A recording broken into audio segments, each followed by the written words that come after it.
Fellow vets, you are on the right video because by the end of this, you're going to be an expert in knowing how to increase and maximize your VA rating for back pain.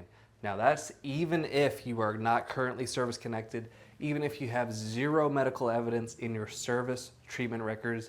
This is going to show you how to get service connected, what you need to be diagnosed for, and ultimately how to maximize that rating, and it's going to do it quickly. So please grab a notepad, take notes if you need to, watch things back, okay? Watch certain sections back if you need to, but please lock in and do me a favor. Like this video if you like this type of value and share it with a fellow veteran who needs it more importantly. Let's get into it, okay? So, Jordan Anderson, VA Claims Academy. Hi. Back pain. The first thing you're gonna need for any VA rating, okay, any successful VA claim, you're going to need, say it with me, a diagnosis, okay? You're going to need a diagnosis because, again, the VA process does not exist in the plane of reality. It exists in the plane of bureaucracy. And this is where a lot of the frustration lies because it doesn't exist in the real world. It exists in paperwork. So in order for us to acquiesce and sort of translate our true story into what they will be receptive to, we need to have a medical diagnosis by a doctor on record. So that could be a new diagnosis or it could be from in-service. Now specifically, for any back rating, does that mean it has to be a specific diagnosis such as, hey, lumbosacral strain, right? Lumbar strain, bulging disc. It can actually, as of 2018, you can get rated and compensated for a diagnosis that just says back pain. So keep that in mind, okay? A lot of veterans don't know that. Number two, so we have our diagnosis, right? Whether it's in service or outside of service. That's messy. We have a diagnosis. What's the next thing we need? We need a NEXUS, okay? Now, don't get that confused with a NEXUS letter because you may or may not need one. And here's the difference. You need a NEXUS letter only if you were not diagnosed with your back pain until outside of active duty service. What I mean about outside of active duty service is I mean the timing, okay? So let's say you served from 2000 to 2006. If you were not diagnosed until 2009, hey, we need a NEXUS letter, okay? Because the presumptive NEXUS exists when you were diagnosed during or up to 1 year after your active duty service, okay? So, if you're diagnosed during or up to 1 year after, 12 months after your active duty service, you don't need a NEXUS letter. However, most of you, that's not the case, and you are going to need a NEXUS letter. Now, how I would like you to go about this, just to save you and maximize your time and cash, is I'd like you to take something to your doctor that you already have a relationship with. So your primary doctor, private doctor preferably, who you are already seeing, maybe you've been seeing for years, take them a NEXUS letter template. Either find something online or, hey, I guess now is as good of a time as ever to announce this. For my Grandmasters, you guys already have access instantly. You have it in the course right now. I updated it. You all now have access to a generic personal statement. A generic NEXUS letter template. So use that, take that to your doctors, and get service connected. Have fun with that. If you are not currently a Grandmaster, link is in the description below. You're going to want to take them something that's already largely done, okay, largely completed. You want the doctor to only have to maybe fill in a little bit about your name, okay, your details, and then sign it, all right? You don't want them to draft you a whole NEXUS letter because they're probably not going to do it. The important part of a NEXUS letter is that guess what? They're saying that, hey, this patient's back pain, due to them carrying pylons, due to them doing ruck marches, due to them jumping out of airplanes. In my medical opinion, it is at least as likely as not, meaning 50% or greater chance, that their back pain, their back diagnosis, was caused by their active duty service. Here's my signature. At least as likely as not. That means it's equal or greater to 50% chance. That's all. That's the only criteria. So does that mean that, hey, for sure? No. That means that in my medical opinion, it's at least a 50% toss-up that your back pain was caused by your active duty service. Or if you wanted to go the secondary route, that your back pain was caused by your cervix-connected flat feet, pes planus, right? Or your back pain was caused by your cervix-connected right knee, by giving you improper gait, which wakes your way up to the back, right? By walking incorrectly. Those are all options. You're going to need a NEXUS letter. That is how you get service connected. If that didn't make sense, if you're not tracking that, please watch that portion again. It can be either a NEXUS letter just to your active duty service as a primary claim, right? Meaning you were doing ruck marches and whatnot, at least as likely as not. Those are the verbiage. That's the verbiage that the NEXUS letter needs to say, and it needs to have a wet signature if it's on paper, or a digital signature if it is a digital form, okay? Or again, if it's a secondary claim, you're going to want that NEXUS to be, hey, your back pain was caused by your flat feet, caused by your plantar fasciitis, caused by your right knee, caused by your hip, something that's already service connected, that makes logical sense, that a doctor would sign off on, that is at least as fits, at least as likely as not. Those are valid too. Good. Let's move on. We have our diagnosis. We have our NEXUS. Now let's actually tackle our rating and maximizing that. This is done at the C&P exam. I can't stress this enough. This is done at your compensation and pension exam. This is important, so make sure you buckle up for this part because this is everything. By the way, if you're finding value in this, please hit the like button and share it with a fellow veteran who needs it. Memes and all that are great on Facebook, but making money is even better, right? Getting rated what we deserve. So during your C&P exam, compensation and pension exam, which is your Super Bowl, okay? This is for all the marbles. This is where everything comes to a head during your claim. During your C&P exam, you're going to get measured with one of these. And you better make sure that your examiner is using one of these because you're going to sign a form that essentially says that, hey, yeah, I made sure that the examiner's using one of these. Guess what? They'll still give you the form and not use these. So make sure you're standing up for yourself and make sure they're using what's called a goniometer. That's what this is a goniometer. Now, what this does is measure range of motion as far as degrees, okay?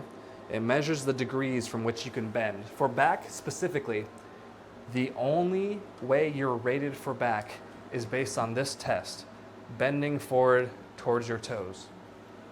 That is it. That's your range of motion test. This is how you get rated for back. Let me show you. Bending towards your toes right there. And then measuring the range of motion of your spine as far as how far you can bend down towards your toes. Here's the kicker. I want you to stop when you feel pain. That is it. Period. I want you to stop when you feel pain. So the first thing you do when they tell you, okay, hey, bend towards your toes, touch your toes, you're going to stop and say, hey, okay, do you want me to stop when I start to feel pain? Do you want me to stop when I feel pain? A lot of times they'll say yes, don't push past pain, obviously, right? Sometimes they'll say no, pain isn't a disability. Go as far as you can. I don't care what they say. You are your own advocate. You are your own man. You are your own woman. You have your own household. You're not going to go down there like it's the NFL Combine and hurt yourself for this examiner who doesn't care about you, who's going to forget about you in 15 minutes, just to have the privilege of getting paid and underrated for the rest of your life. Getting paid less than you deserve. That's silly. You're going to show them what your real life looks like. So if in real life, clearly you're not pushing past pain on purpose, when you go through about your real life, you're going to be stiff and stay to where your back is comfortable. Nothing changes during the C&P exam just because they tell you to push as far as you can. That's not a lawful order. You're no longer in the military. Stop when you feel pain. That is most important. Number 2, here is an add-on that can boost your back rating. So now, let's say you had a 10% back rating, you had a 20%. Just knowing this tip that, hey, you're rated on range of motion, stop when you feel pain, that probably boosted you an extra 10, 20%. But here's how to get more. So if this applies to you, you're going to want to offer up this information. There's something called bilateral radiculopathy, okay, which I'm completely butchering the spelling of. Bilateral radiculopathy, also known as, it's like sciatica-like symptoms, but radiculopathy.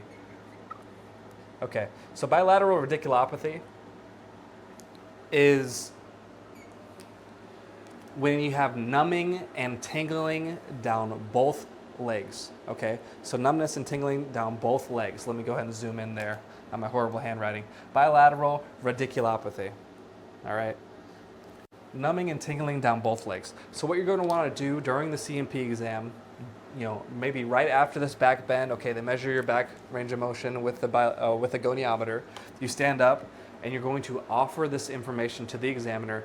Hey, by the way, I am experiencing numbing and tingling down both legs. If applicable. If you're not, obviously don't say it. If applicable, I'm experiencing numbing and tingling down both legs. Why should you say this if that's the case? Because this, believe it or not, you can get diagnosed with on the spot. You don't need a medical history of, and it is a 20% for your left leg, plus 20% for your right leg, plus a multiplier for it being a bilateral ailment, a bilateral condition, okay? So not only did you come from 20% on back to up to, 30%, 40%, but you got added 20 plus 20 left and right and a bilateral factor multiplier because of this video. And because guess what? You educated yourself because of you. You went out to educate yourself and you started playing chess, not checkers. That is how important this could be. So we have now 20% plus 20. Okay? Here's how you tie this all together. In between this diagnosis and this nexus, we have this little hack here called the personal statement. Part of my messiness here. So you are going to want a personal statement that tells you, tells the VA, hey, I hurt my back in training, see my submitted medical records, or hey, I hurt my back because I had flat feet, and over time, the walking and the improper walking, in my opinion, has led to my back issues. My doctor agrees. Here's a nexus letter as well. Submit a personal statement that references your evidence. Okay, that's going to tie everything together. It's going to give you a voice. That is on form 4138, and that's really where VA Claims Academy comes in handy because our personal statements are the best in the entire industry, and we have pre-written templates or can write custom ones for you. Okay, so we have a diagnosis. Just to summarize, this is how you maximize your back pain rating. It is so exciting. I'm getting chills thinking about it. I don't know why. I love this stuff. We have a diagnosis because of course we do. You have to. We have a personal statement. Well written, 4138B is the form. Don't have to know that. It's in the course resources for you Grandmasters and you Masters that are already in the course. We have a nexus letter if you're not diagnosed in service. If you're not diagnosed during your active duty service, we have a nexus letter either as a primary saying a back pain was caused by our service or as a secondary saying our back pain was caused by a service-connected condition. During the C&P exam, how are we rated? How is the percentage dictated? Through a range of motion test. What are we doing? We're making sure the C&P examiner is using this goniometer. If not, we're reporting them, okay? Using the hotline, we're reporting them. And then we're doing our best. Actually, no. What we're doing is we're stopping at pain because guess what? We're our own advocate. You stop at pain, period. Okay? That has our realistic range of motion. And now we tack on, if applicable, bilateral radiculopathy by, again, volunteering the information to the examiner. Hey, by the way, I'm having numbing and tingling down both legs. And also, hey, guess what? Include that information into your personal statement, tie it all together, and that is how you play chess, not checkers. That's how you wrap up your claim into a pretty bow, and you get the maximum out of this back pain claim. That's even if you weren't diagnosed until well after service. Okay, my friends, if this helped you out, again, please hit the like button and share it with a fellow veteran who needs it.